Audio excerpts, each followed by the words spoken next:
Hello and welcome to Python for Everybody. We are doing some code samples here. If you want to follow along, you can download the sample code all in a big zip file. I've got it. We are going to be working with the Google Maps API.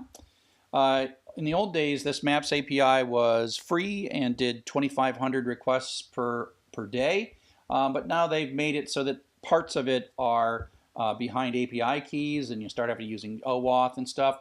But they haven't put it all behind this one address service that we've been using. That continues to work.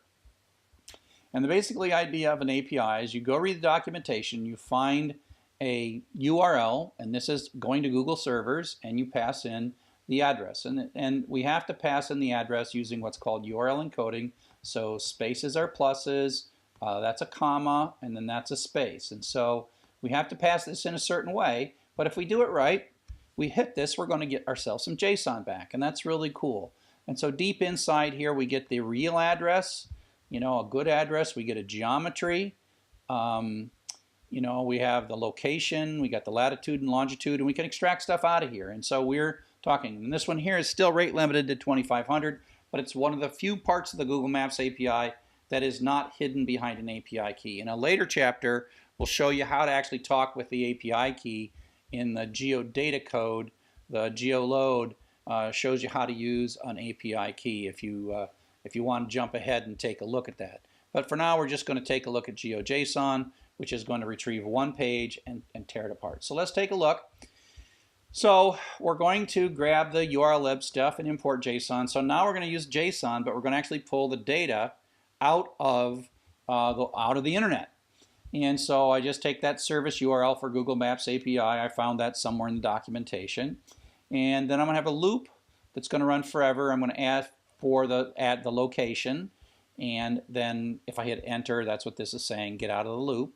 And then what I'm going to do is I'm going to concatenate the service URL, which is this. And this URL parse URL encode gives a dictionary of address equals. And this bit right here gives me the string that leads to putting this address equals, but then coding these spaces the right way. So if you type a space, that bit of code turns it into the plus. So that's important.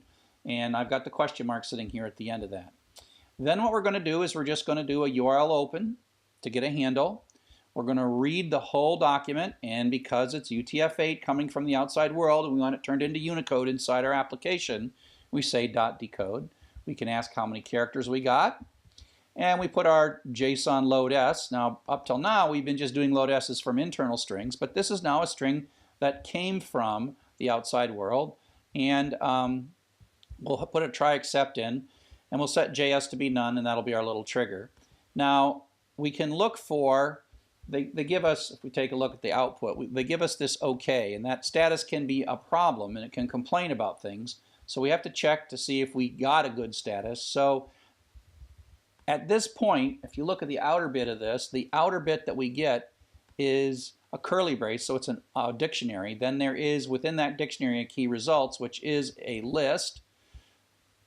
But then the second thing in the outer dictionary is status. And so we can ask if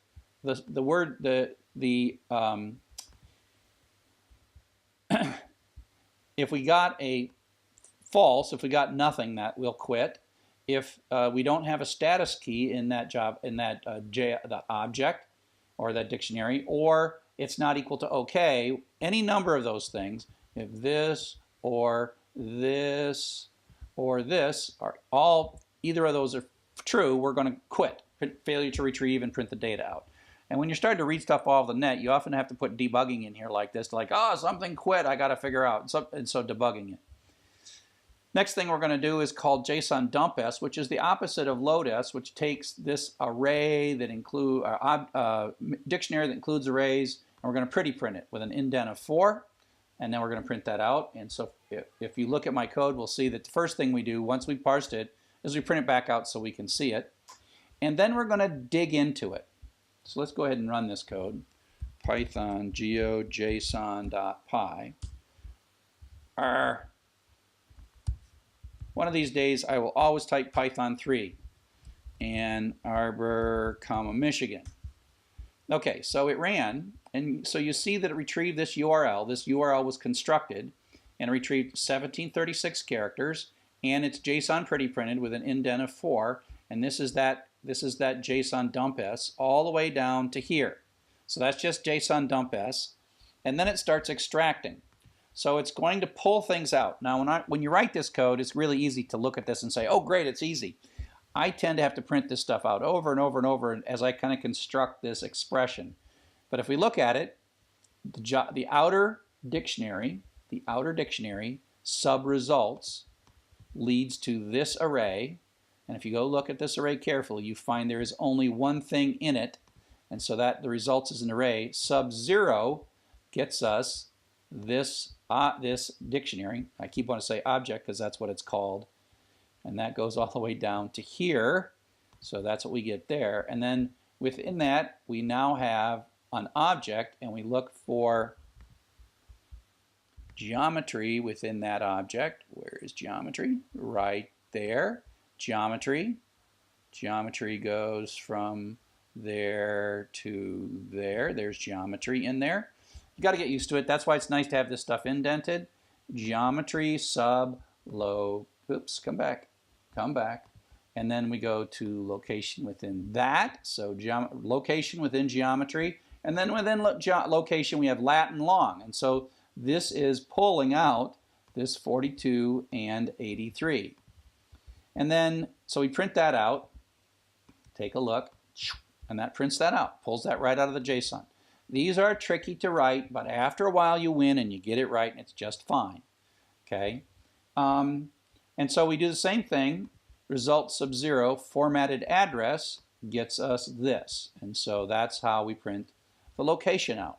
And so that's a real quick look at how we would do that with the JSON talking to the Google Maps API. Okay, hope this helps.